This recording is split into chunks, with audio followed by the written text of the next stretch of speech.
Hello दोस्तों, आप सभी को मेरा प्यार भरा नमस्ते। कैसे हैं आप सभी लोग? आई होप सब बढ़िया होंगे। हम भी एकदम मस्त हैं। तो आज के व्लॉगिंग की शुरुआत हो रही है सुबह के 10:30 बजे। और आज सुबह सुबह ही मुझे एक बहुत ही दुखद घटना सुनने को मिली, जिसकी कि हम लोग उम्मीद भी नहीं कर सकते थे। सच बता रही हूँ, मतलब कुछ ऐसा था ही नहीं कि ऐसा होगा। और इतना मतलब इतने कम समय में अभी अभी हम वहाँ से होके आए थे। तो मैं बात कर रही हूँ मेरे दादाजी की, जिनकी कि अभी आज के ही अभी अभी मेरे को सुनने को मिला कि उनका आकस्मिक निधन हो गया है। और उनको ना हार्ट अटैक हुआ है। और परसों जब हम घर गए थे तो उस दिन हम उनको मिल के आए थे। बिल्कुल एकदम बढ़िया थे। और ऐसे खूब बातचीत जैसा भी होता है। थोड़ा सा दादाजी एक दिन सीढ़ियों से शायद गिरे थे। मेरे छोटे दादाजी हैं, मैं बता दूं आप लोगों को, ठीक है। और दादाजी बहुत ही वैसे थे, मतलब उनको हर चीज़ की नॉलेज थी भाई, हर चीज़ की। और उन्होंने हमेशा संघर्ष किया अपने गांव, अपने क्षेत्र का विकास करने के लिए।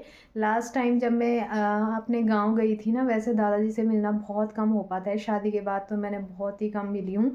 लेकिन लास्ट मतलब पिछले साल से ऐसा हुआ था कि दादाजी कहीं ना कहीं मिल ही रहे थे, ठीक है। और अभी भी जस्ट जब मैं गांव गई थी तो एक मैं साड़ जा नहीं रही थी, मम्मी ने अचानक से ले गया। तो उस दिन भी दादाजी से मुलाकात हो गई थी। और आज ये सुनने को मिला, मतलब किसी को कुछ अंदाज़ा ही नहीं था भाई। मम्मी बोल रही थी कि हम लोग चाय चुई पी रहे थे बाहर पे, और बस अचानक से सुनने को मिला कि उनको हार्ट अटैक आया। आजकल पता नहीं क्या हो रहा। एक दूसरे भी हैं हमारे ही गांव में, बुड्ढा जी, उनको भी हार्ट अटैक परसों ही, अभी उनकी 13वीं भी नहीं हुई होगी। और आज फिर ये सुनने को मिल गया। मतलब पता नहीं क्या हो रहा है यार, क्या नहीं हो रहा, समझ में नहीं आ रहा है, ठीक है। तो भगवान उनकी दिवंगत आत्मा को शांति दे, बस यही कहना चाहूँगी। और दादाजी ने ना, मतलब बचपन से ही हम लोगों को इतना सराहा है ना कि मैं क्या ही बताऊं। हम चाहे बचपन में इतना डराते थे ऐसे, जब हम कुछ उल्टे काम करते थे तो हमेशा डराते थे, मारते थे और बोलते थे कि ऐसा करो वैसा करो। तो हमेशा उन्होंने सद्मार्ग पे चलना सिखाया है। और मैं क्या ही बोलूँ, ठीक है। मैं आज निशब्द हो गई थी सुबह सुबह, जैसे मम्मी ने ये खबर सुनाई मुझे। कुछ कहने को नहीं रह गया मुंह में। अब जैसा भी है यार, बहुत अजीब सा लगता है अंदर से, अजीब सा। जिन लोगों को ये साथ हम खेले हैं, इतने बड़े हुए हैं, जिन्होंने पूरा हमारा बचपन देखा है, अगर उनको अचानक से कुछ हो जाए ना तो बहुत ही बुरा लगता है, ठीक है। तो चलो क्या ही कर सकते हैं, जाने वाले ने तो एक दिन जाना ही है। और भगवान मेरे दादा की आत्मा को शांति दे। और उन्होंने किसी को कोई परेशान नहीं किया, एकदम से ऐसे उड़ गए जैसे कोई पंछी उड़ जाती है, सच बताऊं तो।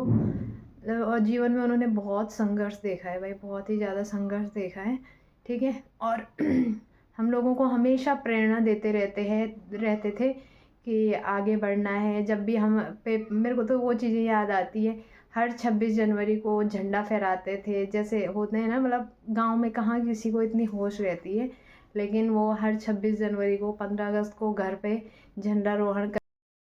और मुझे बोलते थे कि तिलक लगाओ। कभी मैं बचपन में पता नहीं होता ना, इस उंगली से तिलक लगाती तो बहुत डांटते थे, बोलते थे ऐसे में तिलक लगा, ये सो ना। और जब भी हम एग्ज़ाम दे के आते थे तो पॉलिटिकल साइंस के जो क्वेश्चन होते थे ना, उनको हमेशा पूछते थे कि हाँ बता इसका जवाब क्या होगा, क्योंकि उनको ना हर चीज़ की नॉलेज थी, ठीक है। और लास्ट वीडियो मैंने दादाजी के साथ बनाई थी, उसमें भी उन्होंने यही बोला था कि हमारी रोड ख़राब है, हमारे रोड का विकास करो। उनको लगा कि मेरी जो ये वीडियो है वो किसी नेता तक जाएगी, तो मैं उस क्लिप को भी आप लोगों के साथ ऐड करूँगी और एक बार उनकी यादें पुनर्ताज़ा करूँगी, ठीक है गाइस। तो चलो अभी अपना काम धाम कर लेते हैं और फिर मिलती थी। और ये हैं हमारे छोटे दादाजी। और गिरना मत, ठीक है। 10,000 ये ऊपर चले गए हैं, बाकी ये हैं दादाजी। मैं किस तरह करूँगा? तो ये हैं हमारे छोटे दादाजी। और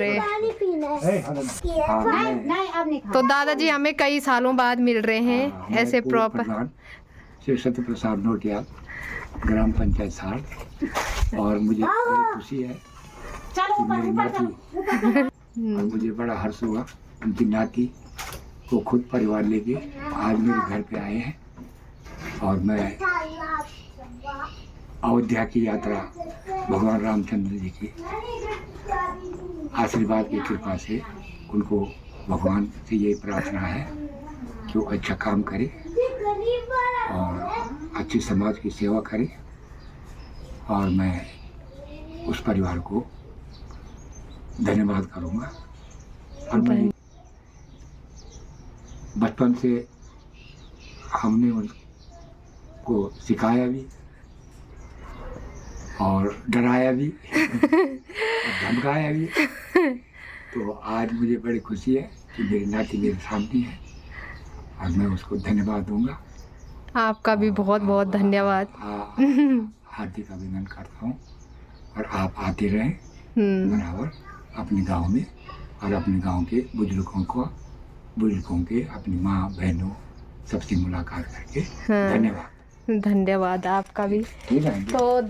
तो दादाजी ना हमें बचपन से कई चीज़ें सिखाते थे, क्योंकि प्रधान भी रहे हैं तो दादाजी को बहुत नॉलेज है पॉलिटिकल साइंस की, देश में क्या हो रहा है क्या नहीं। इससे दादाजी हमेशा अपडेट रहते हैं हमेशा ही, और बहुत कुछ सीखने को मिला है बचपन से ही। दादाजी का बहुत योगदान रहा है साड़ पे रोड पहुंचाने का, इंटर कॉलेज यहाँ पे हॉस्पिटल वगैरह जो बने हैं उसमें दादाजी का बहुत ज़्यादा योगदान रहा है। तो चलो अभी आप इसके बारे में। हाँ, तो दादाजी और लखनऊ में थे उस वक्त, हमारी सरकार लखनऊ में थी। अच्छा, ये बोल उस वक्त हमारे जो आजम प्रदेश है ना, उत्तराखंड, उस टाइम जो है अच्छा उत्तर प्रदेश में हमारी सरकार थी जब हमारे ये विकास हुई। हाँ, तो जब यहाँ पे रोड वगैरह जब ये लड़ाई चल रही थी तो दादाजी बोल रहे हैं कि तब सरकार यहाँ थी लखनऊ। हाँ, लखनऊ में। हाँ, तो लखनऊ में सरकार थी तो दादा चंद्रमोहन सिंह पर्वतीय विकास मंत्री। अच्छा, तो उस टाइम पर्वतीय विकास मंत्री थे श्री चंद्रमोहन सिंह जी नेगी जी। तो उन्होंने साल इंटर कोटी, उन्होंने इस क्षेत्र में काफ़ी योगदान दिया। दादाजी हो गए और काफ़ी सारे नेता हो गए। हाँ, तो यहाँ पर रोड जो पहुंचाई ये साड़ में बलदेव सिंह आर्य जी की कृपा से और कांग्रेस की। हाँ, और कांग्रेस की कृपा से। हाँ, तो उस टाइम कांग्रेस की सरकार थी और दादाजी भी कांग्रेसी नेता हैं अभी तक भी, मतलब पहले से हैं और अभी तक भी कांग्रेस के ही नेता हैं। जो कि 80-85 साल हो गए। हाँ, 80-85 साल हो गए। और दादाजी की एक फ़ोटो इंदिरा गांधी जी के साथ भी है ना। गाइस, आई होप आप लोगों ने वो वीडियो देख ली होगी जो मैंने दादाजी के साथ थोड़े से पल गुजारे थे।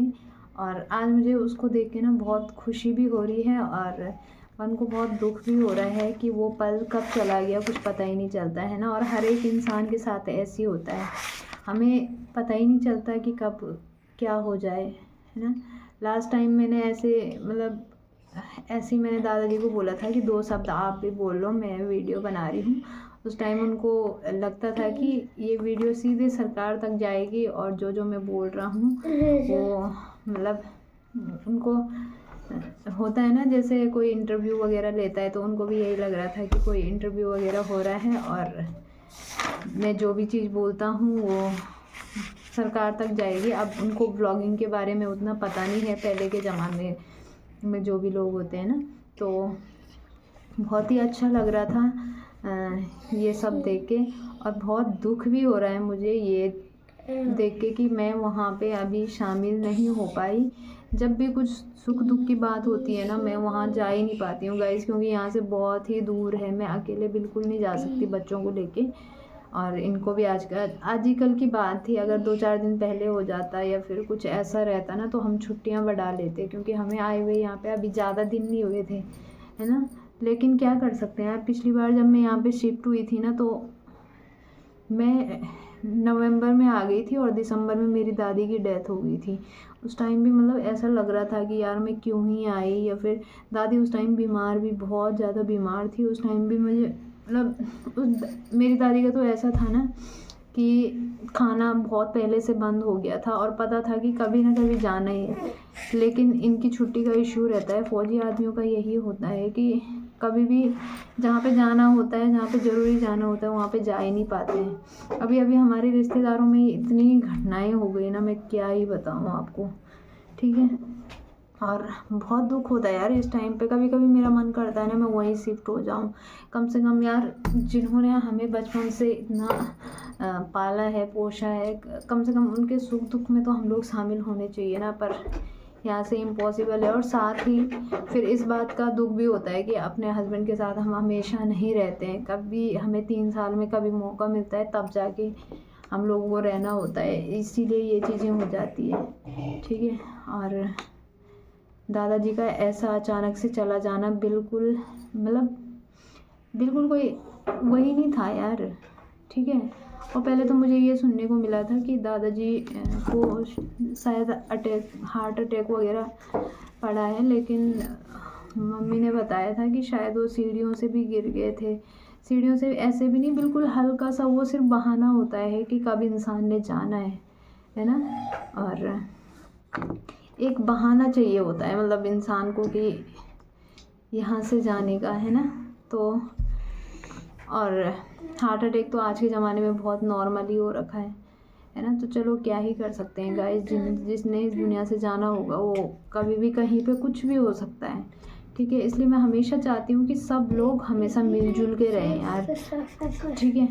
बहुत मतलब मेरे को ये लड़ाई जहाँ पे होती है ना, मेरे को वहाँ पे घबराहट होने लगती है देख के ही। तो बस आप लोगों से लास्ट टाइम यही बोलना चाहूँगी कि सब लोग मिलजुल के रहा करो यार। ठीक है। मिलजुल के रहो और हमेशा अपने परिवार का ख्याल रखो, अपने घर परिवार में अच्छे से रहो। और बाकी क्या ही रखा है इस दुनिया में, है ना। तो चलो गाइस, फ़िलहाल अभी इस ब्लॉग को यहीं पे एंड करती हूँ। Bye bye, take care.